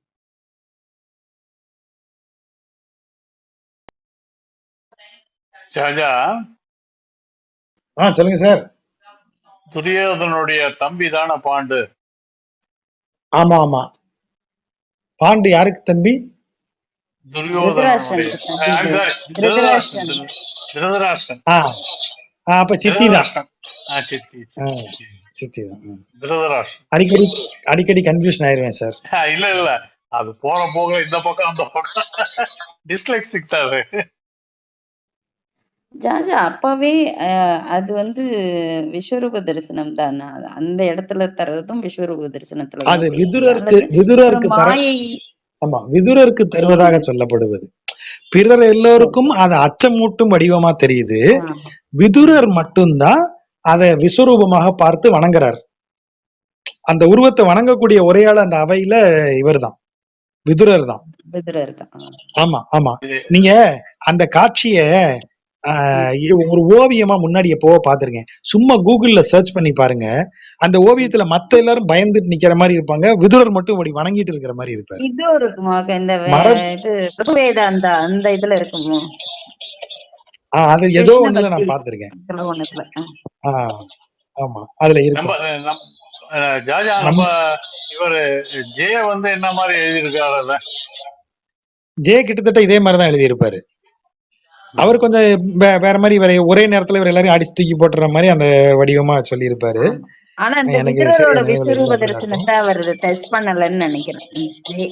அததான் அவர் இமைக்கணத்துக்கு கொண்டு போயிட்டாரு. வேற இடத்துக்கு. ஆமா, அங்க எடுத்துட்டு போயிட்டாரு. ஆனா விஸ்வரூப தரிசனம் அருளப்பட்டவர்கள்னு சொல்லும் போது கர்ணனுக்கு உண்டு, அர்ஜுனனுக்கு உண்டு, விதுரருக்கும் உண்டு. பீஷ்மருக்கு இல்லையா? பீஷ்மருக்கு அவர் மனோரீதியாக கொடுத்ததாக சொல்லுவாங்க. அதாவது பீஷ்மருக்கு மாத்திரம் மனக்கண்ணால் பார்க்கக்கூடியதாக அவருக்கு கொடுக்கிறாரு. அந்த சக்கரத்தாழ்வார தூக்கிட்டு நிக்கிற தரிசனம் தான் அது இல்லையா பீஷ்மருக்கு? அப்படிதான் வரும். பீஷ்மருக்கு மனக்கண்ணால தரிசிக்கக்கூடியதை கொடுக்கிறாரு. அது வந்து இப்போ போர்க்களத்துல மிரட்டுறது, பீஷ்மரை கொஞ்சம் ஆஃப் பண்ணி வைக்கிறதுக்காக அதை செய்யறது. பீஷ்மர் அம்பு படுக்கையில விழுந்த பிறகு கிருஷ்ணர் வந்து அவரை பார்ப்பாரு. அப்பதான் அவருக்கு விஸ்வரூப தரிசனம் அளிக்கப்படுகிறது. அவருக்கும் இருக்கு இல்லையா? கர்ணனுக்கு எங்க கிடைக்குது? கர்ணனுக்கு கடைசியாக அவன் இறக்கும் போது கிருஷ்ணன் வந்து அவனுக்கு இது தரிசனம் அளிப்பதாக இருக்கிறது. நம்ம கர்ணன் படம் மாதிரியே அந்த கடைசி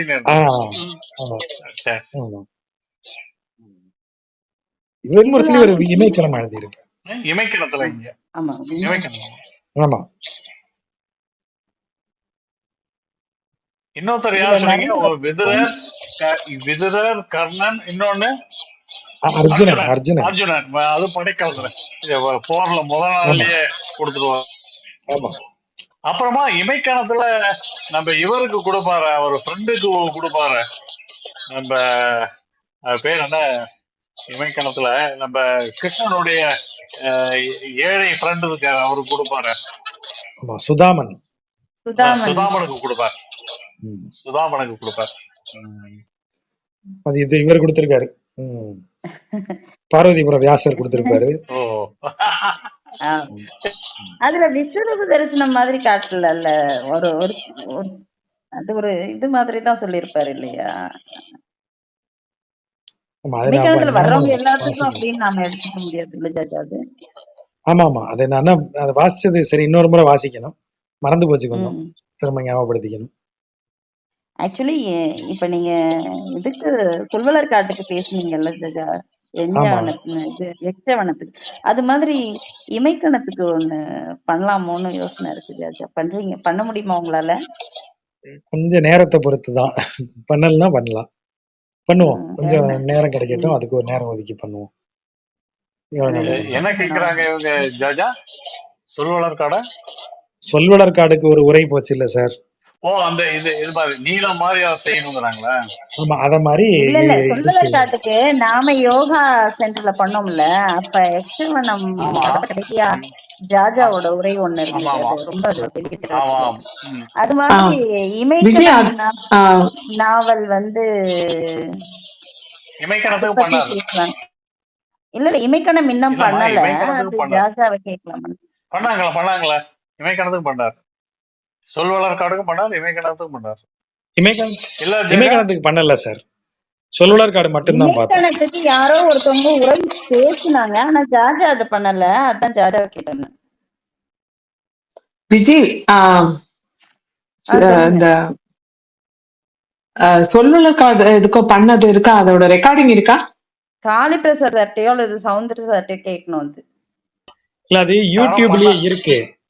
ஆனா அது யூடியூப்ல வாய்ஸ் ரொம்ப குவாலிட்டியாலாம் இருக்காது. தெரியலையே ஜாஜா. சௌந்தர்ட்ட அது ஷேர் பண்ணாரு. இல்ல, அது சும்மா யாரோ, சும்மா நண்பர்கள் யாரோ தான் பண்ணாங்க, அதை அப்லோடு பண்ணாங்க. அது வேணும்னு ரெக்கார்ட்லாம் பண்ணல, சும்மா பேசும்போது மொபைல வச்சிருந்து அதுல கேட்டதுல பண்ணதுதான். யாரு அப்லோட் பண்ணாங்க எனக்கு ஞாபகம் இல்ல. ஆனா யூடியூப்ல ஜானகிராமன் நினைக்கிறேன். ஜானகிராமனோ வெங்கட்ராமனோ யாரும் தெரியல. ஆனா ராஜகோபாலன் சொல்வளர் காடு அப்படின்னு போட்டா அது வரும் அப்படின்னு சொன்ன ஞாபகம். அதான் அந்த வார்த்தைகள் தான் வேணும் நமக்கு. டைட்டில் எந்த டைட்டில்ல போட்டிருக்காங்கன்னு பார்த்தா நமக்கு தெரிஞ்சிடும். ஆமா, சொல்வளர் காடு, வெண்முரசு, ராஜகோபாலன் ஏதாவது போட்டீங்கன்னா வந்து வரலாம் காம்பினேஷன்ல. ஜாஜா, இந்த பாடல்கள்ல இப்ப எப்பயுமே இல்லாத இருந்திருக்கு. ஆனா இதுல கொஞ்சம் இப்ப சீத ஒன் தென்றல் ஒண்ணுன்னா ஒரு சின்ன ஒரு அடைமொழி கொடுத்து நான் பார்த்திருக்கேன். இதுல ஒரு இதுக்கு 2-3 அடைமொழி கொடுக்கிற பாடல்கள் வருதுன்னு எனக்கு தோணுது. அது தோன்றதா அல்லது நிஜமாவே அப்படித்தான் இருக்கு? இல்ல, அது அப்படிதான். இந்த இடத்துல இதுல கொஞ்சம் ஓவரா தான் சொல்லியிருக்காரு, கொஞ்சம் அதிகப்படுத்தி தான் சொல்லியிருக்காரு. திருக்கண்ணங்குடியினுடைய சிறப்புகள் எல்லாம் சொல்லும் போது அப்படியே கதலி குழுவும் அப்படிதான் சொல்றாரு. குலைமணி 50வது பாடல், குழுவும். 750வது பாடல் அப்படியே இப்படி ஒரு இடத்துல நம்மளால இருக்க முடியாதா அப்படின்ற மாதிரி. அது நல்லா அத மாதிரிதான். ஆமா, கொஞ்சம் உயர்வா தான் இருக்கு இந்த பாட்டு, கொஞ்சம் உயர்வு நிகழ்ச்சி தான் இதுல எல்லாமே. கரெக்ட் தான் ஜாஜா. அதுல இந்த தலைகள் வந்து முதல்ல வர்ற 700 பாடல்களுக்குள்ள தனித்தனியா துண்டித்து பொடிபட அடிச்ச மாதிரி சொல்றாரு. இப்ப இந்த இடத்துல பனை மரத்துல ஒரு அம்பு அடிச்சதுலயே எல்லாம் கொலை அப்படியே செதறி போய் விழுந்த மாதிரி சொல்றாரு இந்த இடத்துல. கொலை இல்ல சார், பனங்கனி ஒண்ணுதான் சொல்றாரு. ஒண்ணுதான், கனிகள் இல்ல, பனங்கனி ஒரு பழம் விளற மாதிரிதான். ஒவ்வொரு தலையும் அவன் ஈஸியா அப்படி ரொம்ப ஈஸியா அடிக்கிறான்னு அப்படி சொல்றாரு. அவ்வளவுதான். அந்த பொடிப்பட எல்லாமே பொடிப்படம் தான் சொல்றாரு. அங்கேயும் எல்லாத்தையும் சுத்தமா பொடி ஆயிடுது அப்படிங்கிற மாதிரி. அது ஒவ்வொரு மணிமுடி பொடிபடங்கிற வார்த்தையை எப்போதும் பயன்படுத்துவாங்க. அது என்னன்னா, கிரீடம் வந்து அரசனுடைய கிரீடம் இருக்கு இல்லையா, கிரீடம்ங்கிறது அரசன் தலையில இருக்கணும். ஒண்ணு அரசன் தலையில இருக்கணும், இல்லைன்னா கிரீடத்திற்குன்னு ஒரு ஆசனம் இருக்கும், அந்த ஆசனத்துல தான் இருக்கும். அந்த கிரீடம் மண்ணுல பட்டுருச்சுன்னா அந்த மன்னன் தோத்துட்டான்னு அர்த்தம். அதனாலதான் அவன் மணிமுடி மண்ணில் வீழ்ந்ததுங்கிற வார்த்தையை நம்ம பயன்படுத்துறோம். அந்த மணிமுடி அரசன் தலையில் இருக்க வேண்டும், இல்லையேல் அதற்குரிய ஆசனத்தில் இருக்க வேண்டும். அதற்கு மரத்துல உட்டுல ஒரு பெரிய ஸ்டாண்டு மாதிரி செஞ்சு வச்சிருப்பாங்க, அதுலதான் அந்த மணிமுடியை கழட்டி வைப்பாங்க. அதை எடுத்து அரசன் தலையில வைக்கணும், வேற தரையில அதை வைக்கவே கூடாது. அப்போ அதை மண்ணுல போட்டு நொறுங்கி பொடியாகும்படியாக செய்தான்னா என்ன அர்த்தம்?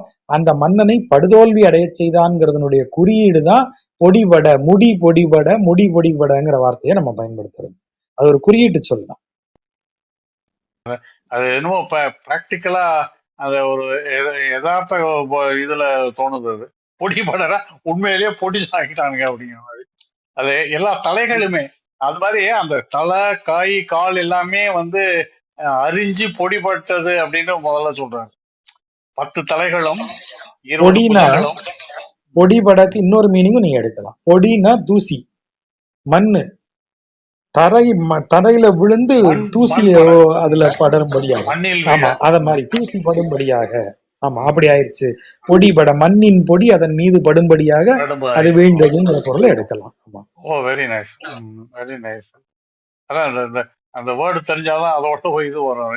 இல்லாட்டி இது ரொம்ப பிசிக்கலா தெரியுது அது மாதிரி பொடிபட அப்படின்னு. ஆமா, நம்ம பவுடர்டுங்கிற அர்த்தத்திலேயே அத. ஆமா. அதே அப்புறம் மாதிரி இந்த இந்த ஊருக்கு வேற சொல்லுமா? பானுசேர் சரத்தால் சொன்னீங்கல்ல ஜாஜா, அது அந்த வார்த்தை வந்ததே இல்லைன்னு எனக்கு தோணுது. ஆமா, இதுல நிறைய வடமொழி சொல் பயன்படுத்துறாரு.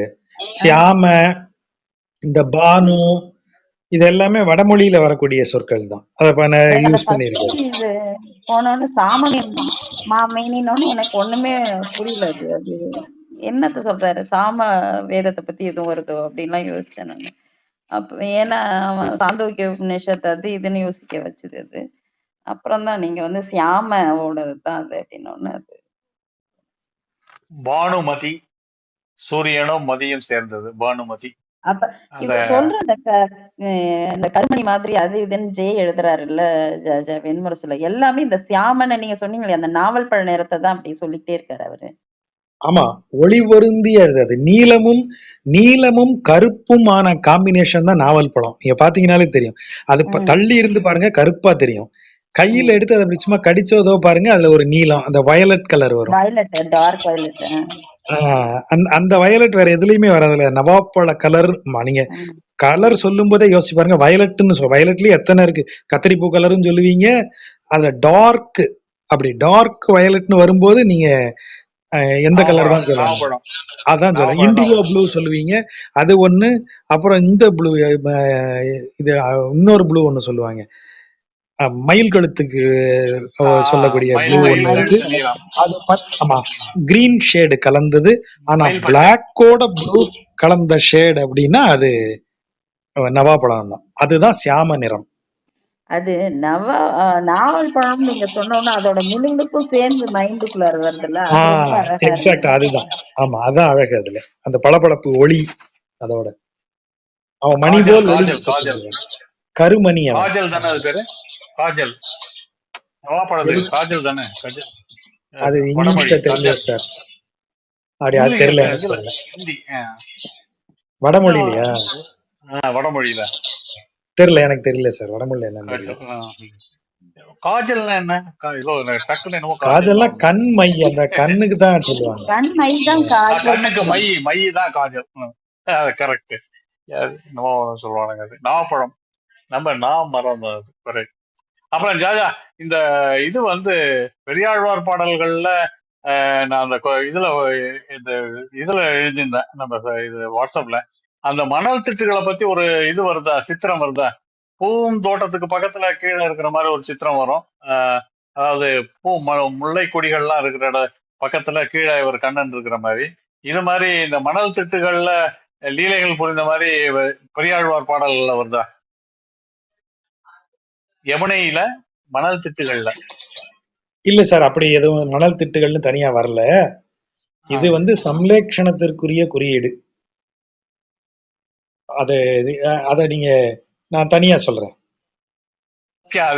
டபார்னு அது திருதுப்புன்னு வந்து அந்த பாட்டுல எனக்கு ஐ வாஸ் சர்ப்ரைஸ் வேற எங்கேயோ நிக்குதா அப்படின்னு சொல்லிட்டு ஆமா, அதுக்குதான் உங்க எக்ஸ்பீரியன்ஸுக்கு நீங்க தான் அதுக்கு விளக்கம் சொல்லணும் ஆக்சுவலி. சரி சரி, உங்கள்ட்ட இருந்து கேட்டுக்கிறேன். உங்க எக்ஸ்பீரியன்ஸ் என்னோட ரொம்ப அதிகம்.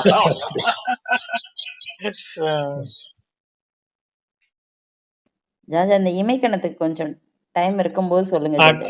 பொறுமையா கூட ஆமா ஆமா, அத கொஞ்சம் பாப்போம். வாரத்துக்கு ஒரு நாள் வச்சு என்ன ஒவ்வொரு, அதாவது இப்ப பீஷ்மர்னா அதை எடுத்து அப்படி பேசி அதை முடிச்சோன்னா அது நல்லா இருக்கும்னு எனக்கு அது அதுக்கு ஒரு 20 days வேண்டி இருக்கும் ஜாஜா. அதுக்கு ஆமா ஆமா ஆமா, அதனாலதான் சொல்றேன். அது கொஞ்சம் மினிமம் பார்த்து 20 days வேணும் விஜி. ஆமா ஆமா, செய்யலாம் மந்த்லி ஒன் செய்யலாம். ஒரே ஒரு சிட்டிங் மட்டும் பண்ணா கூட போதும். ஏன்னா வீக்லி ஒன்ஸ்னு டிஸ்டர்ப் பண்ணிக்கிட்டே இருக்க வேண்டாம். மந்த்லி ஒன்ஸ் ஒரு அமர்வு அப்படி போயிட்டு இருக்கும். அது அது எப்ப முடியுதோ முடியட்டும், அவ்வளவுதான். எப்ப ஆரம்பிக்கலான்றது மட்டும் ஜாஜா டைம் பார்த்து சொன்ன போதும். கட்டாயம் சார். நன்றி ஜாஜா. அப்ப செவ்வாய்க்கிழமை. ஆனா இந்த இது ஒண்ணு பாஷ்யம் ஒண்ணு உமா மேம் இனிஷியேட் பண்றாங்க இல்லையா? அது எப்ப ஸ்டார்ட் பண்ணீங்க? அது பிப்ரவரி 10 தேதிக்கு பிறகு அது எப்ப வேணாலும் ஆரம்பிக்கலாம். ஓகே. ஆமா, அவர் ஆசிரியர் இங்க வருவாரு இடையில, இந்த மாச கடைசியில பிப்ரவரி 5, 6 தேதி வரைக்கும் இருப்பாரு. முடிந்தால் அவரை நம்ம போய் ஒரு முறை பார்க்கலாம். நம்ம அவர் வந்து திரும்ப பிப்ரவரி 8க்கு அப்புறம் தான் அவர் திருச்சி போறாரு, ஸ்ரீரங்கம் போறாரு. அதனால 8க்கு அப்புறம் நான் போறேன், ஒரு 10க்கு அப்புறம் நம்ம ஒரு தேதியில ஆரம்பிச்சிடலாம்னு சொல்லியிருக்காரு. நடுவுல டைம் அவருக்கு டைம் இருக்கும்போது சொன்னாரு. அவர் வரிசையா வகுப்புகள் எடுத்துட்டு இருக்காரு. ஓகே ஓகே, நன்றி ஜாஜ். நன்றி நண்பர்களுக்கு. ஒன்றும் இல்லைன்னா தேங்க்யூ தேங்க்யூ ஜாஜ். நண்பர்களுக்கு நன்றி. பாய். நன்றி ஜெயசா.